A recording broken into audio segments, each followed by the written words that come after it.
everyone, and welcome to the Darkest Hour. I'm your host, Amanda Jane. Have you ever experienced deja vu, or simply just the feeling that you've done something before? It's a peculiar feeling, but typically fleeting. Fleeting like those thoughts you sometimes have while driving. Sometimes they're morbid, but they keep you safe. A car drives fast past you on the freeway, reminding you to put on your seatbelt. But what happens when it's more than a feeling, more than a thought?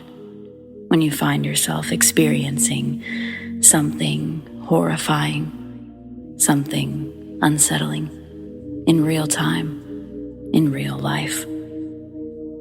Tonight's stories don't come from dreams or the imagination. They come from real people and can be found right here in our reality. So, let's get started, shall we?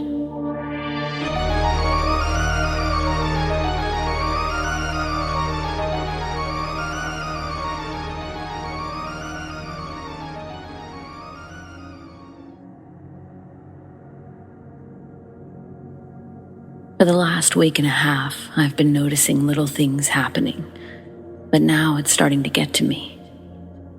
It started with watching videos or TV. I will be watching, no buffering or high Wi-Fi points, etc. And then whatever has been said on whatever I'm watching will repeat itself with no issue, and then carry on. For example, I was watching a video, and the girl in the video said, "I don't know what's going on, but I don't like it." She took a breath and then said the exact same thing again, word for word, exactly as she just did.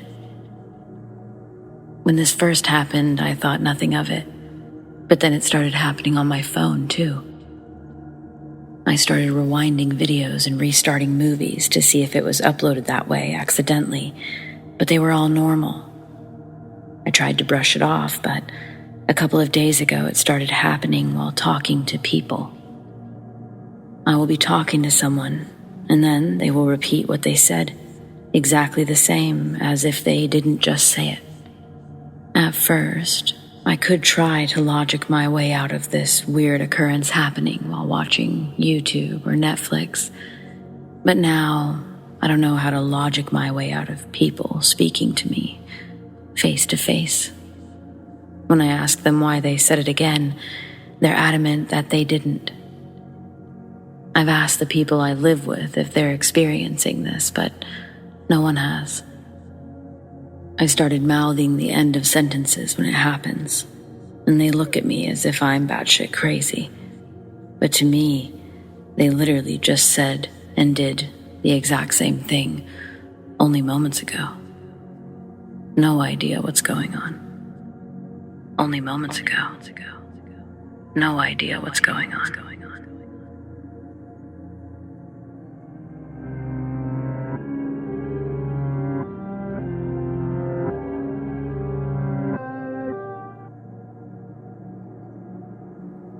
I have had many paranormal experiences.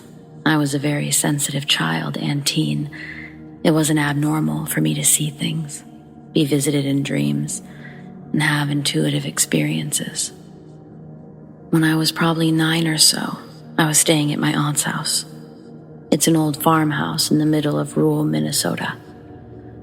I was trying to sleep when I looked in the doorway, and I saw a figure standing in it.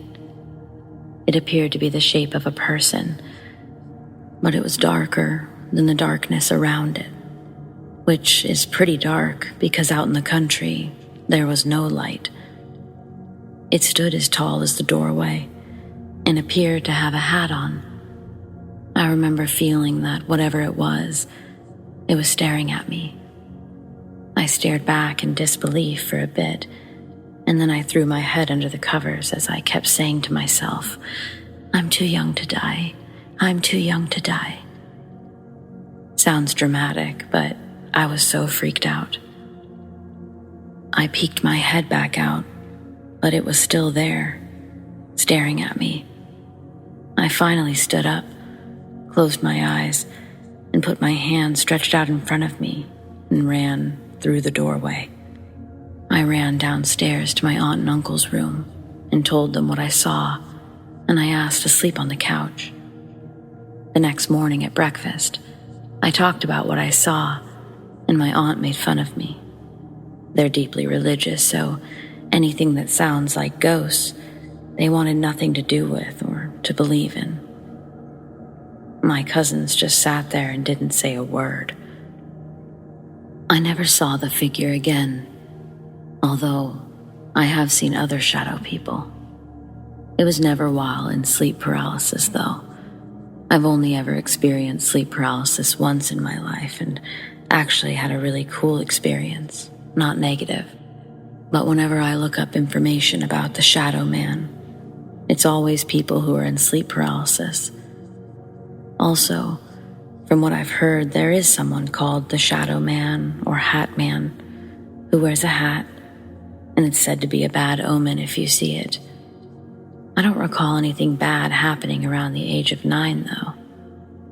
Is there anyone else who can relate to me and say that they saw a shadow person with no paralysis? Or the Hat Man? What was your experience? What does this mean?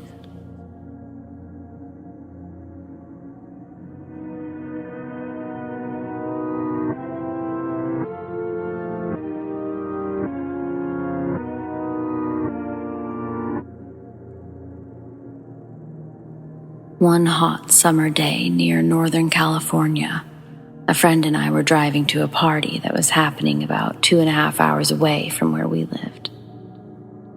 We knew the party host, so we were heading there early afternoon to hang out, help set up. We were just cruising down the highway with the AC pumping as it was over 100 degrees that day.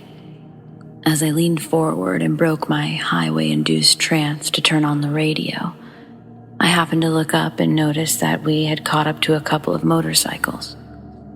A guy was riding his own bike, and a woman with her own as well, cruising a little ways behind him. My friend was from New York and super used to bumper-to-bumper traffic, so when I noticed that he was driving a little too close to the bikes, I spoke up and warned him to give motorcycles extra space because you just never know. Rolling his eyes, he did back off. As I continued to absent-mindedly watch the two motorcyclists, I suddenly took notice of the woman's bike directly in front of us. I had started to see what looked like the faintest hint of smoke coming from her rear wheel. As I leaned forward and looked closer, the smoke began to get thicker and more obvious. Then, all of a sudden, her back tire began to wobble. At first, a little. Then, the wheel really started to wobble bad. The events that were to follow took place in only a few seconds. But those few seconds seemed to just stretch on and on. I watched helplessly as her rear wheel began to wobble out of control. The smoking and wobbling rear wheel caused her to start losing control of the heavy bike. Then, the rear wheel just locked up. That caused the front of the bike to swerve out of control. Her front wheel then jerked to the left, causing her to completely lose her balance on the bike. Because she was riding at about 60 miles an hour, the loss of control completely threw her off her bike. I watched in horror as her bike went sideways in the lane and tipped over, going right out underneath her legs. As the powerful, still speeding motorcycle turned and fell out from beneath her legs, she clung onto the handlebars until she was almost doing a handstand on the bike. Her stick-straight arms started to twist opposite of her lower body. That twisting motion finally forced her to release the handlebars. I remember watching the giant bike fall, the glint from the sun on the bike's chrome, blinding me for a split second. As my vision faded back in, though, I watched the woman do a backflip and twist mid-air. Then she hit the hot blacktop head first and did another final spin before her limp and unconscious body toppled over onto the blacktop. Thankfully, she had a full-faced helmet on, but no leathers. The woman was only wearing a tank top and jeans, probably due to the heat that day. I knew that when she woke up, she was going to be in serious pain from that road burn alone. We stopped immediately to help. It was then that I remembered there had been a man riding in front of her, but slightly ahead of her, so he must not have realized right away what had happened over his loud bike. Of course, we and some other people who had stopped called 911 right away. A few seconds later, her riding buddy came back for her. He hastily parked his bike, then ran over to her in a panic. A couple bystanders shouted for him to not touch her or move her. I spoke up right then and agreed, telling him that she could very well have a severe head or spinal injury. She came to just before emergency personnel arrived. She started to scream in pure agony and pain, while I tried to gently and matter-of-factly tell her not to move at all. I told her she had been in an accident and that she was unconscious for over 2 minutes, and the help would be there in a second. Help arrived less than 3 minutes after the woman regained consciousness. My friend and I left after that. We didn't speak of it to anyone at the party, and I haven't really talked about it until now. But the moral of the story, for me at least, was that you should always trust your gut instincts. If I hadn't mentioned to my friend to back off, not even 2 minutes before that happened, let's just say, who knows how bad that situation could have turned out.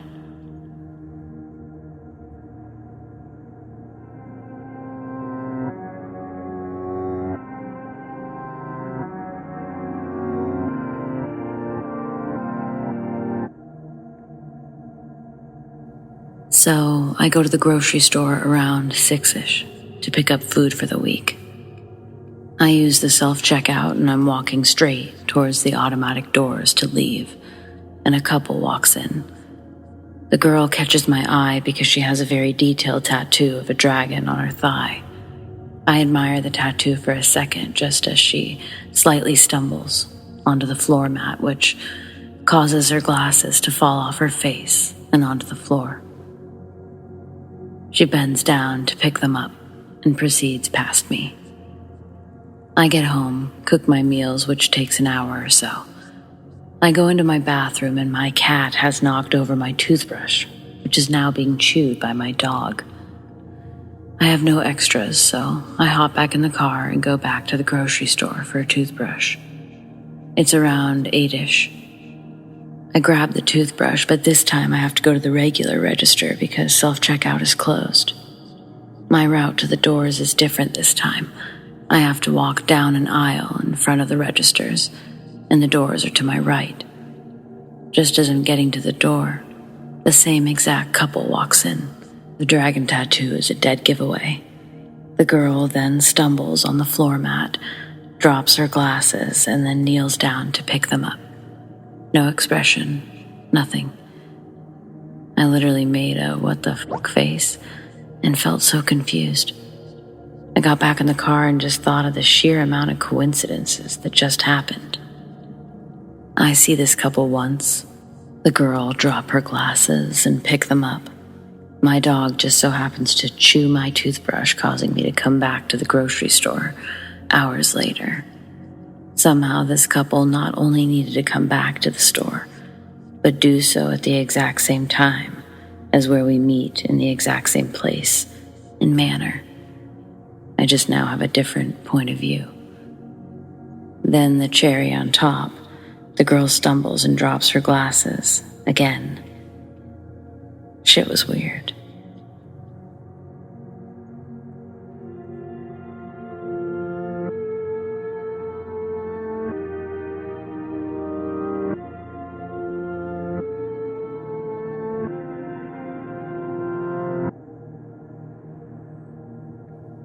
One night, when I was maybe 10 or 12, I had trouble falling asleep. My bedroom was the entire top floor of our house, and my bed and such being on the left side, storage closets and a play area being on the right. I was lying in bed when I heard a noise from the other side of the room, and I see a rocking horse begin to rock. It was sitting just outside of one of the storage closet doors. It proceeded to rock its way halfway across the room and stopped dead under the ceiling light.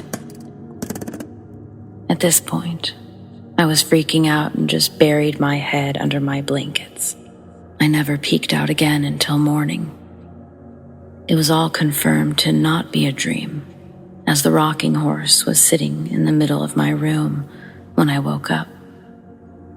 Furthermore, I got a stern reprimand from my parents for being up out of bed and playing with toys well past my bedtime. Their bedroom was directly below the storage closet play area. They had heard the creaking of the rocking horse shuffling across the room.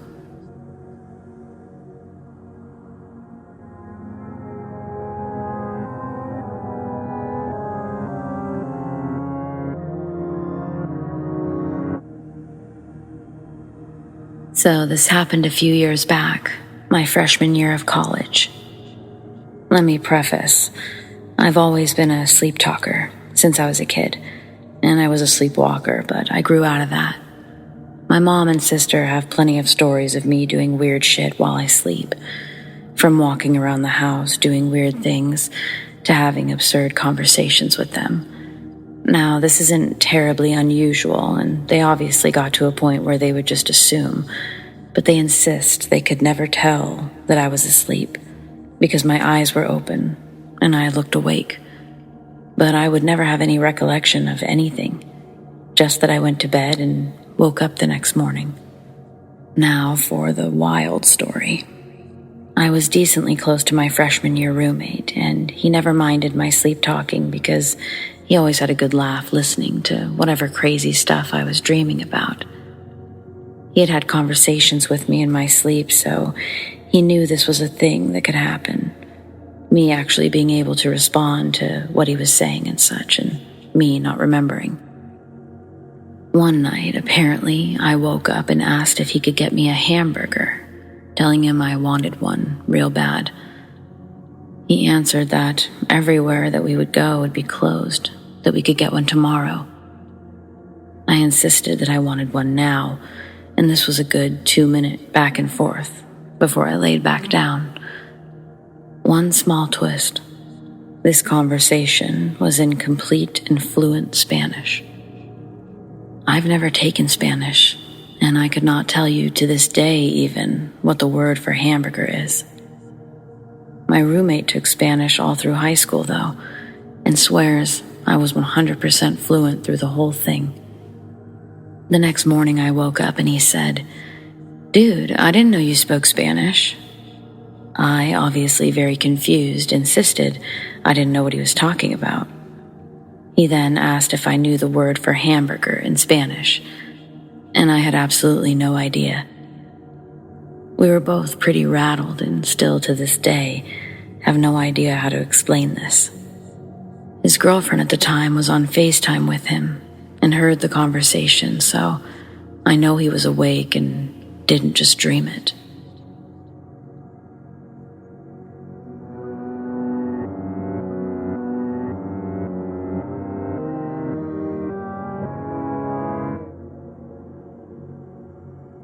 I woke up last night and saw my dog waiting outside the door to be let in. But my dog was laying right next to me. Last night, I was sleeping on the couch because of an ant problem in my room. My dog is very clingy, so he never left my side that night. I woke up around 4 or 5 a.m. while it was still dark, and I saw my dog outside, sitting, peering at me through the glass door. I looked down. My dog is still laying by my side. No, I was not half asleep. I was fully awake. It was like a mirror reflection of what my dog looks like. It wasn't a fleeting image, corner of your eye type deal. It was there for a few minutes. At the same time, I hear what sounds like my mother moving stuff around in other rooms. I called out to her, but no answer. She later tells me she was not awake. For some background info, I'm always watching horror movies, paranormal investigations. Doors are constantly being opened. I also cleanse my house very frequently, but I hadn't for a few weeks. I went back to sleep because this certainly wasn't my first or worst rodeo with the paranormal. But I was curious if anyone might know what exactly kind of entity that may have been, or if you've heard of anything similar. Just thought this might be interesting.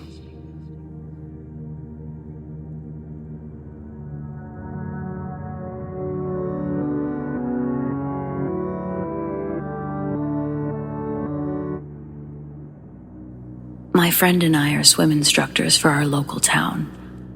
The pond was closed due to contamination, so our boss man agreed to ship us over to the old school youth center to clean the hell out of it.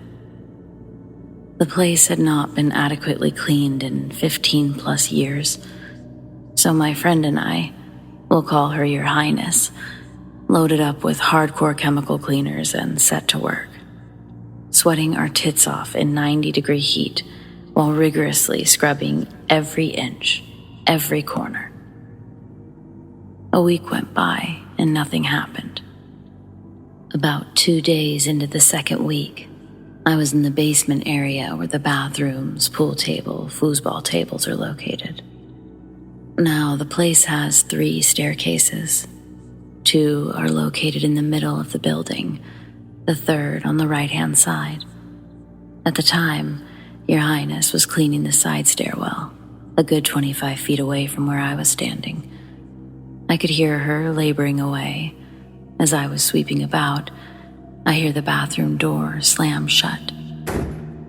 The bathroom door is situated adjacent to the side stairwell.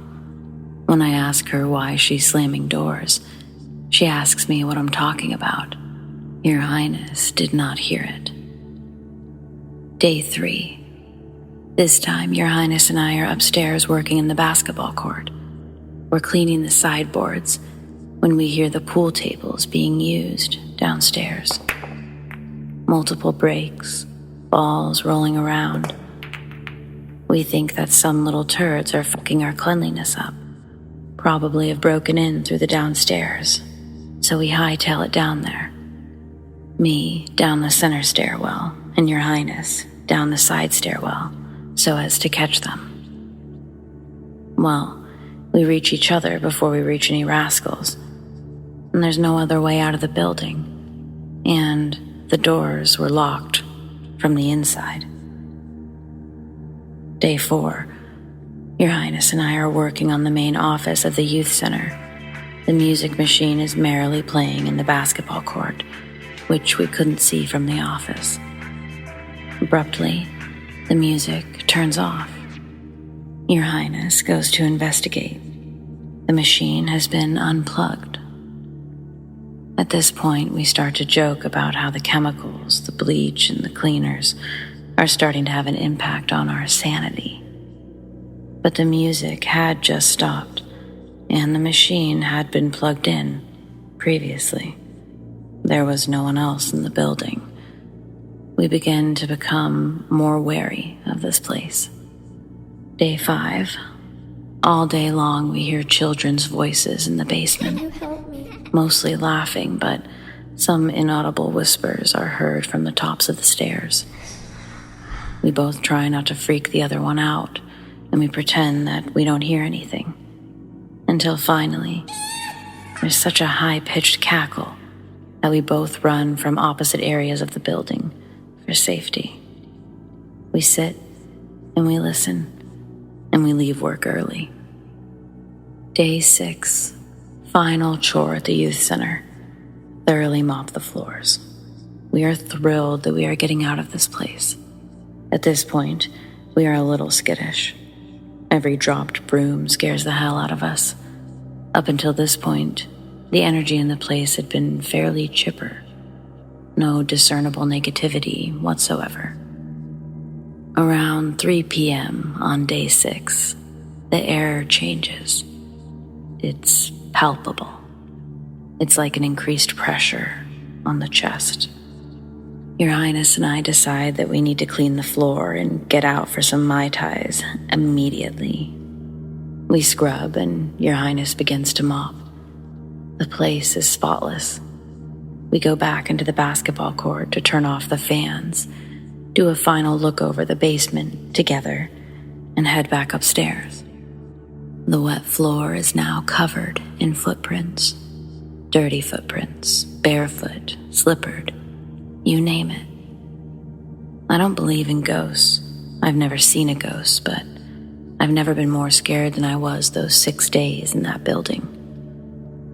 I looked into it, couldn't find any fires or tragedies that had occurred.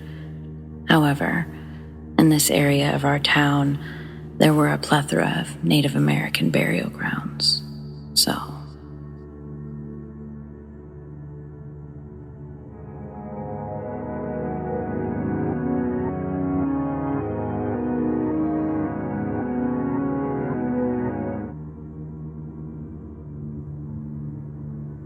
my friend and I went exploring in his backyard because he has a crap ton of land and it's all deep in thick woods.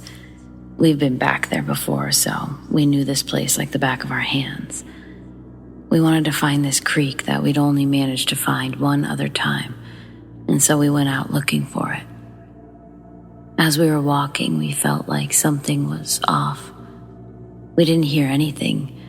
No birds, bugs, deer, anything. And it's weird because this place is normally filled with those kinds of sounds. We found out why it was so quiet pretty quick. As we were walking, that's when we smelt something. It was horrible. I don't know how to explain it, but it smelt like rotting something. We turned around some bushes and we found out what was causing that smell. It was what we think was a deer. We couldn't tell for sure because it was all over the place, on the trees, the ground, everywhere. Whatever did this, it definitely wasn't for food. This should have been our sign to turn back, but, we were dumb kids and were bored. It's at this point that things started to go bad. We made it to the creek and again, didn't even hear frogs or anything like that. We hung out at the creek for an hour or so and then started to head back because it was getting dark. As per usual with these things, we got lost and were running in circles. My friend and I got into it. We were pretty pissed at each other. My friend kept talking about how hungry he was. I didn't like the way he was looking at me. I swear I heard him say something about eating me, but he doesn't remember anything from this encounter. At this point, it was getting really dark. Like when the sun is set, but you can still kind of see. That's how it was. We were walking, and we made it to a cliff kind of thing. It was maybe a 10-foot drop, but we could see the tree line. As we were looking, we heard this loud-ass roar, and the trees looked like they were being pushed out of the way. We turned, and we started hauling ass back. We didn't know exactly where we were going. We just picked a direction and ran. As we were running, we heard the thing stop, and we thought we were safe. We went back to walking, but kept a quick pace. We heard a branch creak, and we looked up, and there it was. White, glowing eyes, antlers, about 4 feet long. It smelt like that deer we'd found before. It was hunched over on a branch. It didn't do anything, just stared at us, then roared again, and jumped off the tree. and left. I think it was giving us a warning. We found our way back, and that was that. So, yeah.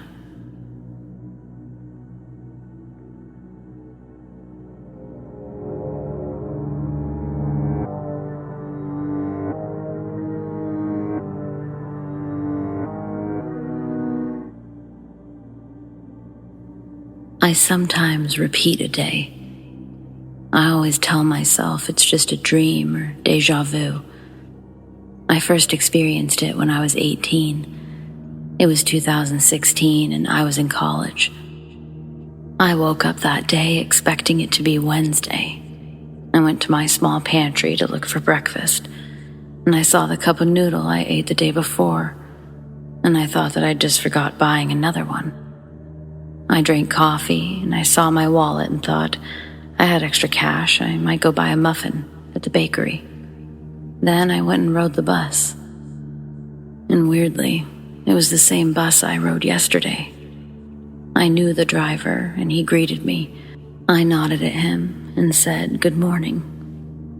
That was around the time it felt weird.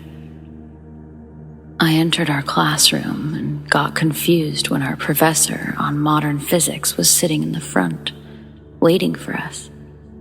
It was 5 or 10 minutes before her class, and she's always early. She was my favorite professor. I asked my classmate, "What's Mrs. M doing here? Shouldn't Mr. T be our first period?" And my classmate told me that Mr. T's period is Monday, Wednesday, Friday, and it was Tuesday today. Chills ran through my spine, but I laughed and told him, "Stop kidding around." Then he showed me his phone, and the date was the date of yesterday. I was speechless as he laughed at me. I guess I told myself this day was a deja vu. I went on with my day, saw the people I saw yesterday, talked to the same people, did the activities we did. I got higher scores since I knew most of the answers. I went to my girlfriend's school. We went and ate dinner. I walked her home, kissed her goodbye, and went back to my boarding house. All of the things I did yesterday. I even searched through my study table to look for my notes in calculus that I wrote after I went home, but it wasn't there. It's happened to me 3 or 4 times now, and I'm a physics major grad. I'm reading a lot about altering time and space patterns, but the nearest thing I can conclude is that it was just a dream that I happened to live again in real life.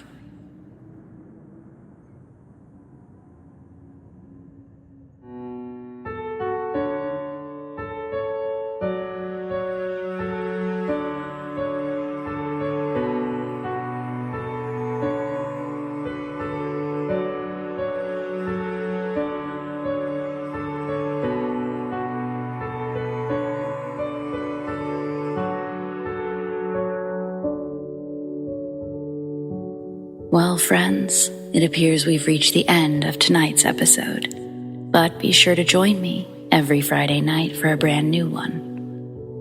I want to thank those who shared their stories, and a big thanks to all of you for listening. Don't forget to like this video, subscribe to The Darkest Hour, and tap the bell so you never miss a thing. Also, leave a comment. I love hearing from you.